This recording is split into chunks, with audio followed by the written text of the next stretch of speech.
তো নমস্কার বন্ধুরা, আবার একটা নতুন ব্লগ ভিডিও নিয়ে চলে আসলাম। তো কেমন আছো তোমরা সবাই? আশা করি ভালো আছো। তো আজকে দেখো জন্মাষ্টমী ছিল, তো জন্মাষ্টমীর দিনে তো আমি ভাতটা প্রথমে রান্না করে নিয়েছি, আর এখানে আলু পটল তরকারি রান্না করছি।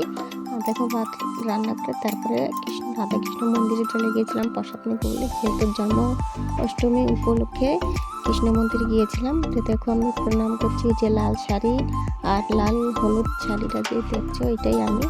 আর প্রসাদ টসাদ খেয়ে তারপর চলে আসলাম বাড়িতে।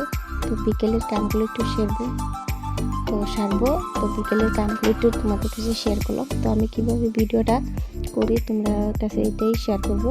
তো দেখো আমার কাছে কোনো স্ট্যান্ড নেই, তার মধ্যেও আমি দেখো মোবাইলটা মানে ক্যামেরাটাকে অন করে তো আমি ঘরটা ঝাড় মারছিলাম। আর বারান্দাটা অনেক দিন হয়ে গেছে লেপা হয় না, যেহেতু বৃষ্টি পড়লে বারান্দার মধ্যে পুরো বৃষ্টি পড়ে, তার জন্য বারান্দা একটু কমই লেপা হয়। তারপর দেখো সুন্দর করে ঘরটা ঝাড়ু মেরে নিলাম, ঝাড়ু মেরে তারপরে তো বন্ধুরা সুন্দর করে ঘরটা ঝাড়ু মেরে তারপর এখানে যে বস্তাটা ছিল তো বস্তাটাও পেতে নিলাম। পরে হাতটা ধুয়ে আসলাম, ধুয়ে যে ঠাকুরের বাসনগুলো ছিল সেগুলো বের করে নিয়েছি দেবো বলে।